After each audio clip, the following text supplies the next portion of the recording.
Hi, ladies and gentlemen, it is the showstopper, Mr. Leopard, and today I'm here to just discuss with you a current affair that touches on our sports hero, African icon, the fastest man in Black Africa, Ferdinand Omanyala, who was in Eugene, Oregon the other day, and he couldn't deliver the gold that we had all hoped for. Now, I know for a fact that there are people to be blamed for that. I will not spend my energy talking about that.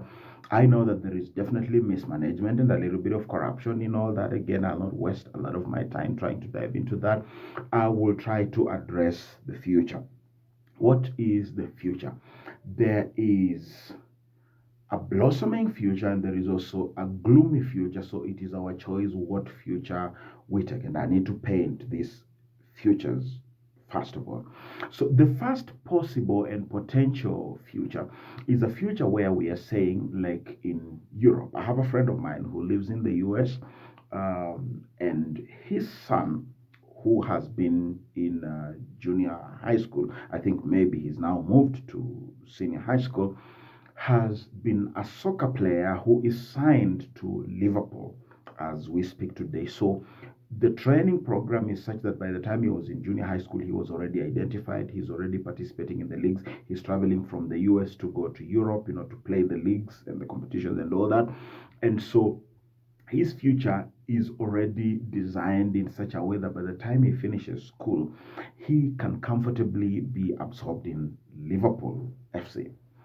What am I trying to say? I see that that kind of a future is possible for our country if we start having visionary leadership. Because what we lack today, it is not a lack of experience, it is not a lack of academics, it is not a lack of corporately seasoned and experienced guys at the workplace. I don't think that is what we are suffering from. And what we lack, it's not even all about having one of our own. I mean, like a sports person or a musician or an entertainer, filling up the space of leadership. No, it is all about somebody who simply has the right vision. So we have not had the privilege of having the right vision, which then makes use of the human capital that we have and the other resources that we have to be able to catapult this vision into fusion. So I see the potential such that we can be able to grow our sports and youth potential within the country such that we are able to scale it down and we are able to start embracing our talent from the grassroots, and we do it so structurally such that the little children at the little base of the pyramid, are collectively being empowered such that by the time they go through high school and the time they go to college, they are already polished material to be able to perform at the global stage. Well, you will tell us that we have had some of our people at the global stage, but that means really nothing. Why do I say so? If out of a whole bunch of hundreds and thousands of our kids, we only manage to name about what, three, four, five names, we can only mention Oliech, Mariga, Victor Wanyama as the guys who've been able to play at an elite stage. That actually means that these were exceptions from the norm. These were not only talented, but their resilience was above board, and then opportunity met them prepared. So if we are able to give people more opportunity through preparation, then we would be able to actually export our potential. Why do I say so? The reason why athletes are performing better is because there are people, the likes of Paul Tergat, who have actually invested back into the sport. But Kipchoge Kainos included. And my point here is that government should be able to invest in that such that at every ward level, we have a complex that can actually accommodate our sports, has a gym, has the pitches for volleyball, for handball, for football, for rugby, for badminton, for table tennis, lawn tennis, darts, chess, all these things put together. Have an Olympic sized swimming pool, have an infrastructure where kids can be able to train and practice from elementary levels coming up. And at that point in time, then we would be able to create the potential, and should also be able to accommodate an arts center where musicians and actors and fashionists can be able to learn their craft. So first of all, we need to have those facilities at that level, at a visionary level, and then invest in it.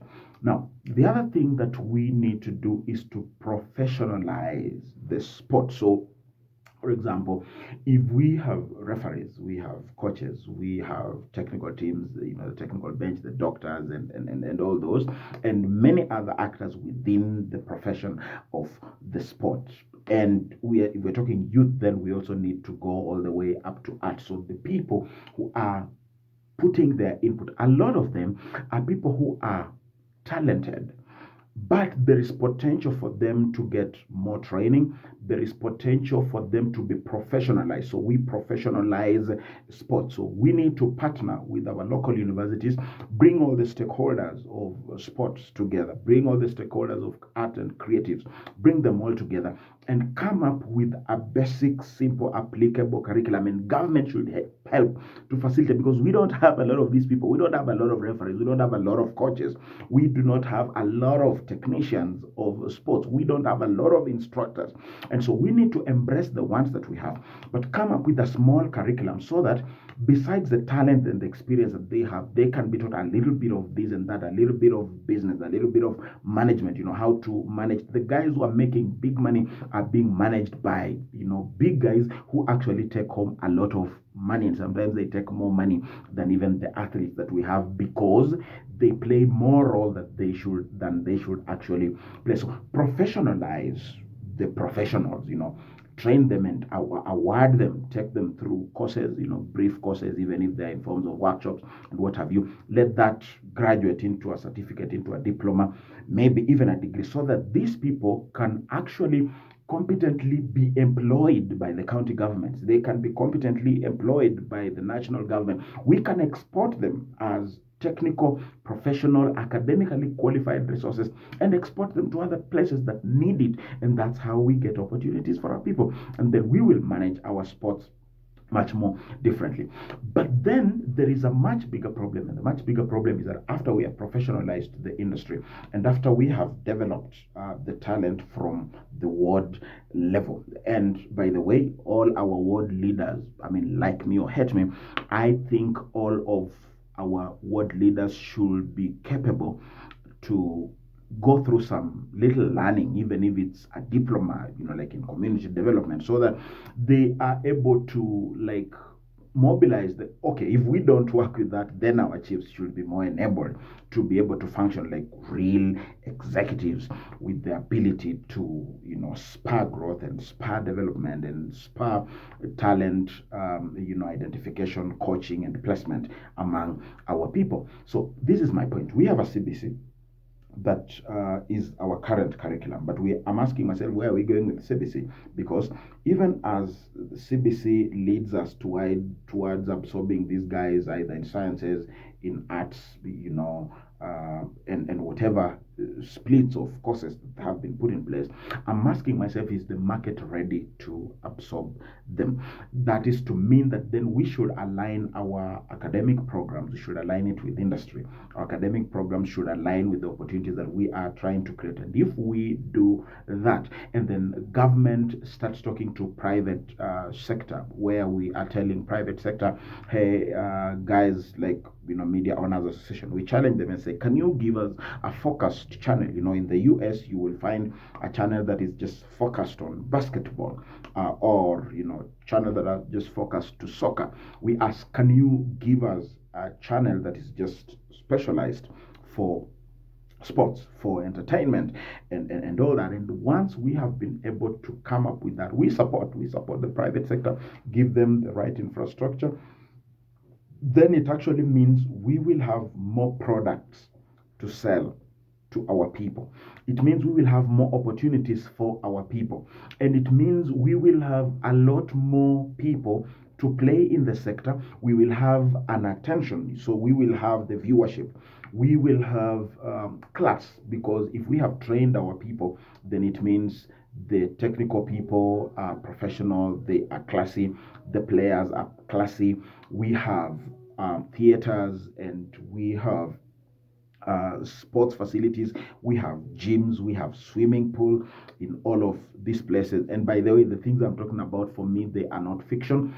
They are things I am personally committed to. At a small level, I am dragging, maybe because I have not had the kind of resources that will be able to do that for me. But if you come to my home today as I speak, you will not find a master pitch, but you will actually find how I have outlined that from here up to here up to here, this land I'm setting it aside for a pitch that can actually effectively play soccer, effectively play rugby. I can tell you from this place to this place, I have set aside this space that can actually hold a basketball pitch. From here to here is a space that is supposed to accommodate a swimming pool and those kind of things. So it is something that I'm passionate about. It's something that I believe is doable. If you look at the design, the housing design that I've put together, you can clearly see that this is supposed to be a classic state of the art level of a performance stage. And this is supposed to be like the auditorium where you can do live recording of music, where you can do acting, where the children can learn the higher levels of performance, where they can be trained and stuff like that. But I am not trying to talk about me. I'm just saying that I think we lack vision and purpose that can be able not only to manage the portfolio that we have, because right now what is happening is that even the portfolio that we have within the sports environment and within the youth and art sector, we are mismanaging it, and corruption is also just too much. We have the president of the leading soccer body still battling cases in court and stuff like that, and there is corruption at every level. Even this Omanyala saga, there is corruption.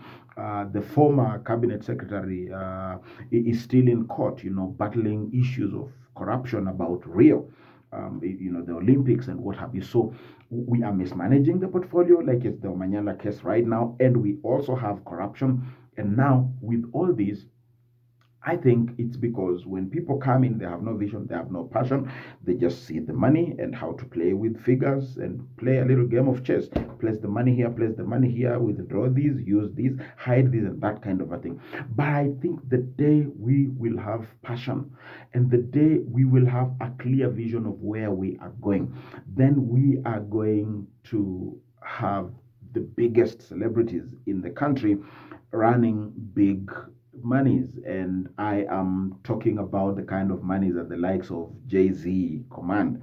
I'm talking about the kind of monies that big entertainers, the Rihanna's command in this world. I'm talking about sports money that the likes of Cristiano Ronaldo and Neymar and Messi command.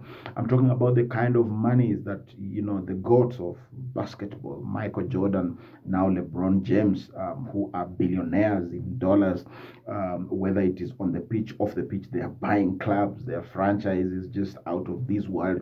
I am saying that as a country, we have that potential, and growing that into the East African market, and we are big boys in the League of East Africa. I think we have the potential. We just don't have the right passion. And of course, align our CBC to industry, because I'm worried. Somebody like me can manage to thrive in anything. I can choose to do anything right now and I will thrive. And the only reason why I'm able to do that is because my 844 trained me on all subjects. They trained me in home science, they trained me in music, they trained me in science, they trained me in all these things. So if I choose to go for one, I will survive. If I choose to leave that and go for another, I'll survive. If I choose to go with arts, I'll survive. If I choose to go with science, I will survive. As a musical producer, sound engineer, I go with my science. And as a performing artist and musician, I go with my art. And my learning and education then positions me for other things that I may choose to do. Whereas a CBC kid specializes too early. They start specializing actually in primary school. So that actually means that if they fall flat in one area, they won't have the capacity to rise again. We can't afford to have a depressed society by not creating opportunities that will absorb our children after they have done the CBC system of education. I just hope somebody's listening somewhere. It is the showstopper, Mr. Leopard. God bless you.